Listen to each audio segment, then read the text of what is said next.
इस विशेष चर्चा में आपका स्वागत है। नवरात्रि का समय है और आज हम छठे दिन की देवी पर बात कर रहे हैं। नमस्कार। आज का हमारा विषय है माँ कात्यायनी, दुर्गा माँ का वो शक्तिशाली रूप जिनकी पूजा नवरात्रि के छठे दिन होती है। जी बिल्कुल, एक बहुत ही महत्वपूर्ण स्वरूप है ये। हमारे पास माँ कात्यायनी से जुड़ी कई बातें, कहानियाँ और श्लोक हैं जिन पर हम आज थोड़ी गहराई से बात करेंगे। हाँ, कोशिश रहेगी कि उनके बारे में जो जानकारी है उससे अच्छे से समझें। हाँ, मतलब हमारा उद्देश्य सिर्फ बताना नहीं बल्कि ये समझना है कि माँ कात्यायनी कौन है, उनका रूप इतना खास क्यों है, उनका क्या महत्व है और खासकर नवरात्रि में उनकी पूजा का मतलब क्या है। सही कहा, बहुत से पहलू हैं उनके चरित्र के। हम उनके महिषासुरमर्दिनी रूप से लेकर विवाह में मदद करने वाली देवी और यहाँ तक कि आज्ञा चक्र से उनके संबंध तक कई चीजों को छुएंगे। हाँ, तो चलिए शुरू करते हैं। ये वाकई काफी दिलचस्प होने वाला है। जरूर। तो सबसे पहले शुरुआत उनके नाम और जन्म से करते हैं। माँ कात्यायनी हैं कौन और वो प्रकट कैसे हुई? ये कहानी अपने आप में बड़ी रोचक है ना? बिल्कुल, उनका नाम ही उनकी कहानी बताता है असल में। देखिए, बहुत पहले एक महान ऋषि थे, नाम था कात्यायन। हाँ, सुना है। वो माँ भगवती के बहुत बड़े भक्त थे और उनकी एक तीव्र इच्छा थी कि आदि पराशक्ति, मतलब जो मूल देवी हैं, वो उनके घर बेटी बनकर जन्म लें। अच्छा, तो उन्होंने इसके लिए कुछ खास किया होगा, कोई तपस्या वगैरह? हाँ बिल्कुल, ऋषि कात्यायन ने माँ को खुश करने के लिए बहुत बहुत कठोर तपस्या की, सालों तक साधना की। उनकी इस जबरदस्त भक्ति और तप से खुश होकर आदिशक्ति ने उन्हें दर्शन दिए, वरदान दिया और उनकी बेटी के रूप में जन्म लेने का वचन भी दिया। अरे वाह! इसीलिए क्योंकि वो ऋषि कात्यायन की बेटी थी, उनका नाम पड़ा कात्यायनी। तो वो आदि शक्ति का ही रूप है जो एक भक्त के लिए साकार हुई। ये तो अद्भुत है। मतलब उनका आना ही भक्त और भगवान के रिश्ते का प्रतीक है और उन्हें अक्सर दुर्गा माँ का एक उग्र, एक योद्धा रूप माना जाता है, खासकर महिषासुर को मारने के कारण। हाँ, ये उनके चरित्र का एक बहुत अहम हिस्सा है। देखिए, जन्म तो उनका ऋषि कात्यायन के यहाँ हुआ, पर उनका मुख्य उद्देश्य था देवताओं और दुनिया को राक्षस महिषासुर के जुल्मों से छुटकारा दिलाना। महिषासुर तो बहुत शक्तिशाली था, है ना? हाँ, बहुत ज्यादा। उसने स्वर्ग पर कब्जा कर लिया था, देवताओं को भगा दिया था। तब ब्रह्मा, विष्णु, महेश, इन सब के तेज से और बाकी देवताओं के अंश से एक शक्ति पुंज बना। सब देवताओं की मिलीजुली शक्ति। बिल्कुल, वही शक्तिपुंज माँ कात्यायनी बनी और इसी महाशक्तिशाली रूप में उन्होंने महिषासुर और उसकी पूरी सेना का नाश किया। इस भयंकर युद्ध में उनकी जीत हुई, धर्म फिर से स्थापित हुआ, देवताओं को उनका सम्मान वापस मिला। इसीलिए उन्हें महिषासुरम मर्दिनी कहते हैं। महिषासुर का मर्दन करने वाली। हाँ, ये उपाधि ही बुराई पर अच्छाई की जीत का प्रतीक बन गई और माँ कात्यायनी की पहचान का एक जरूरी हिस्सा है। उनके रूप का वर्णन भी बड़ा खास है और उसमें कई प्रतीक छिपे हैं, जैसे उनका वाहन सिंह। हाँ, उन्हें शार्दूल वरवाहना कहा गया है। शार्दूल मतलब शेर और वर मतलब श्रेष्ठ। तो वो श्रेष्ठ सिंह पर सवार होती हैं। अच्छा। सिंह सिर्फ सवारी नहीं है, वो शक्ति, हिम्मत, राजसी ठाठ और निडरता का प्रतीक है। ये दिखाता है कि देवी ने जो पाश्विक वृत्तियां होती हैं या अहंकार होता है, उस पर पूरा काबू पा लिया है। वो खुद परम शक्ति हैं। उनका सिंह पर बैठना उनके योद्धा रूप को और जोर देता है ना? बिल्कुल, एकदम सही। और उनकी 4 भुजाएं बताई जाती हैं, उनमें वो शस्त्र भी रखती हैं, कमल भी और कुछ मुद्राएं भी दिखाती हैं। जी हाँ, उनका 4 भुजाओं वाला रूप बहुत मतलब रखता है। उनके ऊपर वाले बाएं हाथ में कमल का फूल होता है। कमल। हाँ, कमल सुंदरता, पवित्रता, आध्यात्मिक जागृति और सृष्टि का प्रतीक है। देखिए, कमल कीचड़ में खिलता है पर उस पर कीचड़ लगता नहीं। सही बात है। ये दिखाता है कि देवी दुनिया में रहते हुए भी दुनिया की मोहमाया से ऊपर हैं। और तलवार, वो भी होती है उनके हाथ में? हाँ, ऊपर वाले दाहिने हाथ में तलवार होती है। उसे अक्सर चंद्रहास कहते हैं। ये सिर्फ बाहरी दुश्मनों को मारने का प्रतीक नहीं है। तो फिर? ये अज्ञान, अहंकार, नेगेटिविटी, मतलब हर तरह के बंधन को काटने का भी प्रतीक है।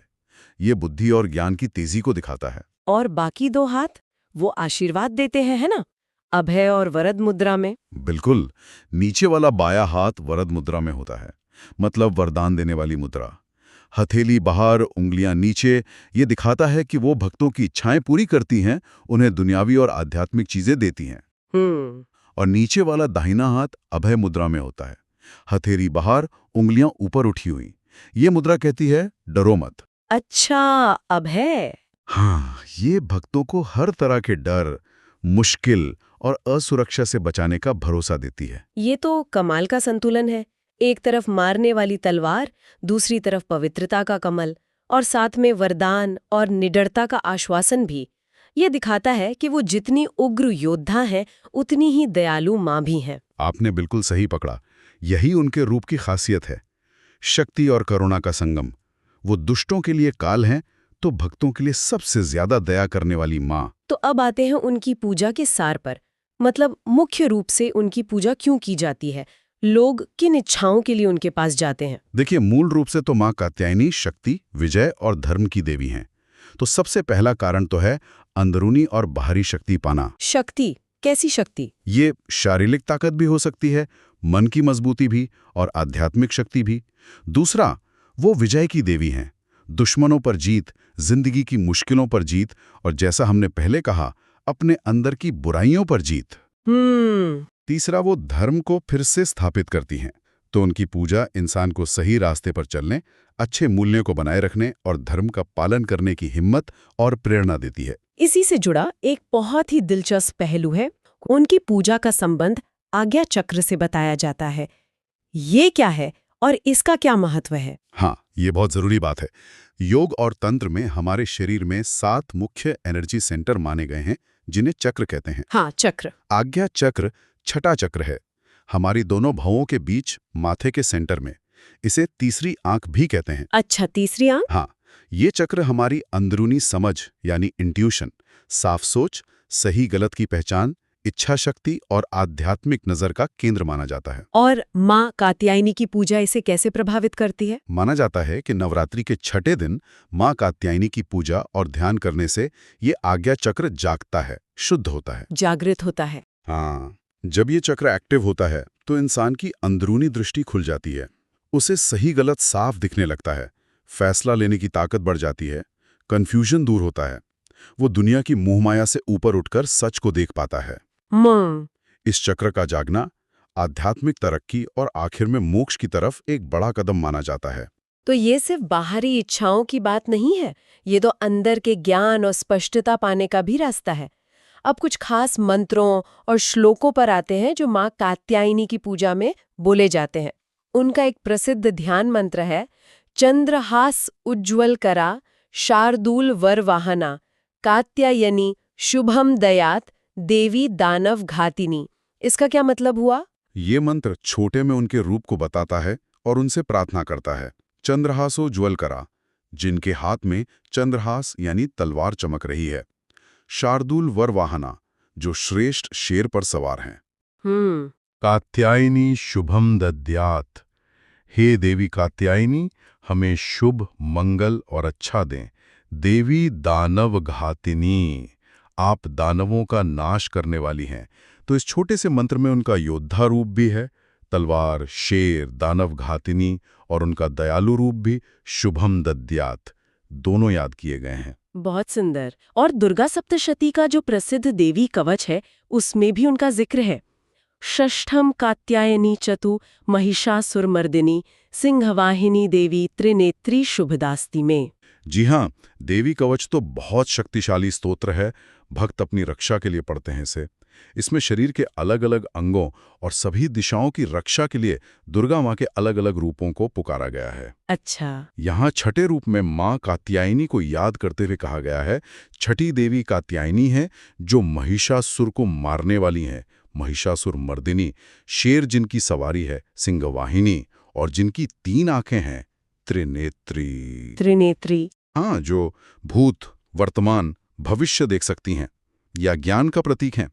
भक्त प्रार्थना करते हैं कि शुभदास्तु में वो मुझे शुभता दें। ये कवच में उनके रक्षा करने वाले रूप पर जोर देता है। और एक बहुत गहरा स्तोत्र है जो अक्सर कात्यायनी स्तोत्र या सिद्ध कुंज का स्तोत्र के हिस्से के रूप में भी मिलता है।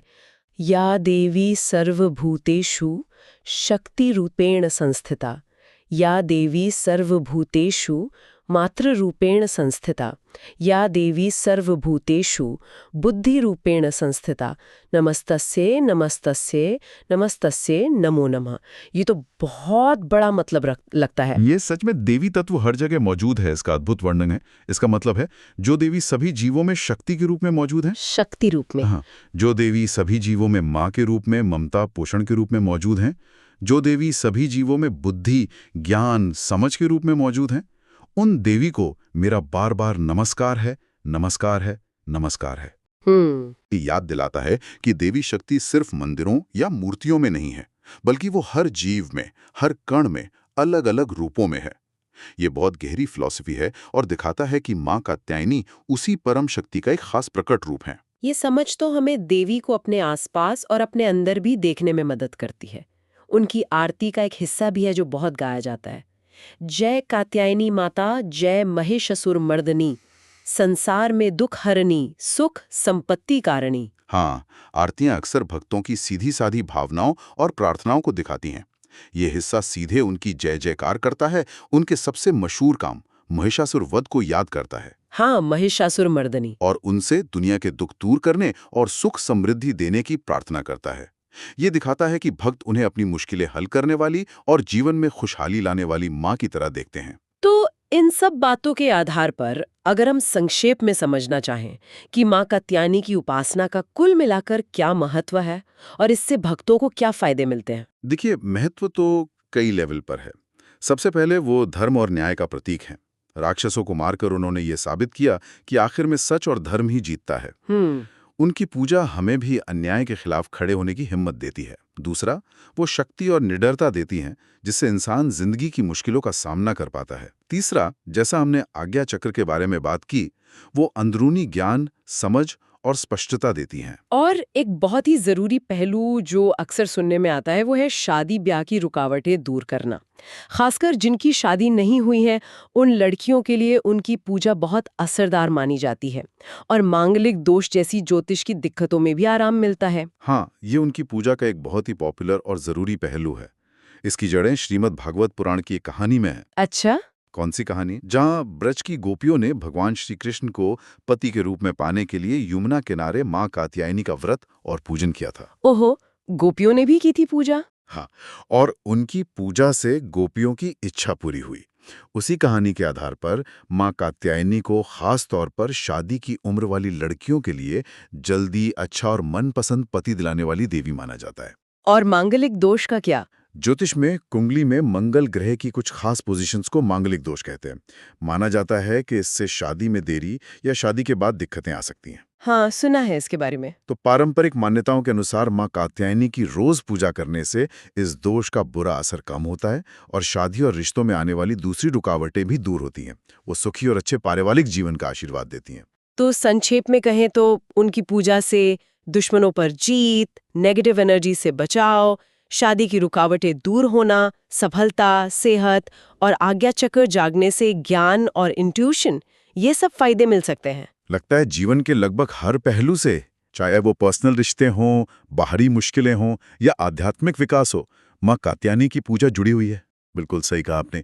वो भौतिक और आध्यात्मिक दोनों लेवल पर भक्तों का भला करती हैं। उनकी पूजा से इंसान को ना सिर्फ बाहरी दुनिया में कामयाबी और सुरक्षा मिलती है, बल्कि अंदरूनी शांति, हिम्मत और समझ का भी विकास होता है। तो आज की इस पूरी चर्चा का सार यही निकलता है कि माँ कात्यायनी दुर्गा माँ का एक बहुत शक्तिशाली, कई पहलुओं वाला रूप है। वो एक भयंकर योद्धा है, महिषासुरमर्दिनी है, लेकिन साथ ही वो अपने भक्तों के लिए बेहद दयालु माँ भी हैं। बिल्कुल। उनका शेर वाहन, उनके हाथों में तलवार और कमल, उनकी अभय और वरद मुद्राएं, ये सब उनके चरित्र के अलग अलग रंग दिखाते हैं। शक्ति, पवित्रता, विनाश, सृजन, डर मिटाना और कृपा करना। हाँ, सब कुछ समाहित है उनमें। उनकी पूजा न सिर्फ बाहरी दिक्कतें जैसे शादी की रुकावट या दुश्मनों पर जीत दिलाती है, बल्कि आज्ञा चक्र को जगाकर अंदर का ज्ञान और स्पष्टता भी देती है। यहाँ एक और बात है सोचने वाली, जिसे हमें अपने साथ लेकर जाना चाहिए।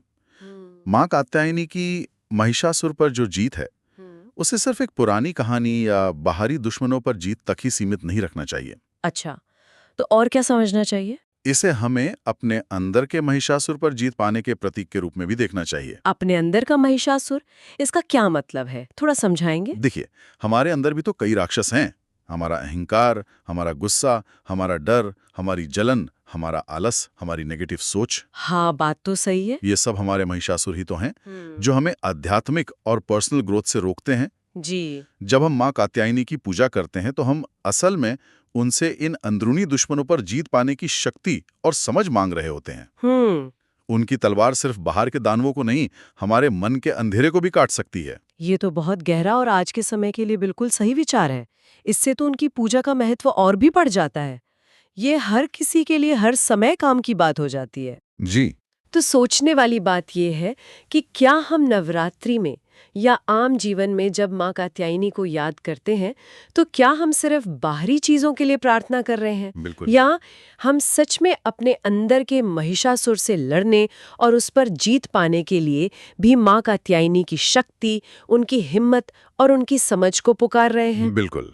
यही सवाल हमें उनके पूजन के असली मतलब तक ले जाता है। जी। वो उग्र शक्ति और शांत आध्यात्मिक दृष्टि के अद्भुत संतुलन का प्रतीक हैं, और यही संतुलन हमें अपने जीवन में लाने की कोशिश करनी चाहिए। निश्चित रूप से ये एक ऐसा विचार है जिस पर हम सभी को सोचना चाहिए, मनन करना चाहिए। इसी गहरे चिंतन के साथ आज की ये विस्तृत चर्चा यहीं समाप्त करते हैं। उम्मीद है कि सुनने वालों को माँ कात्यायनी के इस शक्तिशाली, दयालु और बहुत ज़रूरी स्वरूप पर विचार करने के लिए कुछ नई और गहरी दृष्टि मिली होगी। धन्यवाद।